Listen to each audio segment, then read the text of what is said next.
नमस्कार, आपल्या आदित्य होमिओपॅथी क्लिनिकमध्ये स्वागत आहे. तर आपल्याकडे मेल पेशंट आले होते. त्यांना हातापायाला मुंग्या असणे असा त्रास होत होता. आपल्या आदित्य होमिओपॅथी क्लिनिकमध्ये होमिओपॅथी उपचार केल्यानंतर त्यांना कसा फरक जाणून आला हे त्यांच्याकडूनच जाणून घेऊया. आपल्याला असं होतं की अगोदर म्हणजे जास्त वेळ उभं राहणं किंवा बसणं जी कंटिन्युअस ऍक्टिव्हिटी होती तर त्याच्यामध्ये काय होतं की आपले हे जे फिंगर्स होते त्यांना थोडंसं मुंग्यांची चुनचुन जाणवणं किंवा जर जास्त प्रोएक्टिव्हली बसलं कंटिन्युअसली तर जास्त त्याच्यावर ताण आल्यासारखं किंवा पायांना असं मुंग्या येणं जाणवतं.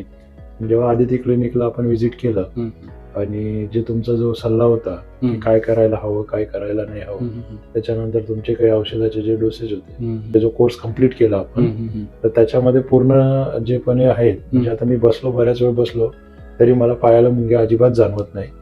जर कोणाला काही असे छोटे मोठे इश्यूज असतील म्हणजे आता माझं जर एक साधारण मिडल एज मध्ये मी आहे ओके पण हे छोट्या गोष्टीच पुढे जाऊन आपल्याला मोठे त्रास बनतात. म्हणजे आज मुंग्या येत आहेत तर कदाचित उद्या असं होईल की तो पाठ काम नाही करणार. पण सगळ्यांना एक आहे की मेडिकल साठी कुठे दिरंगाई करू नका.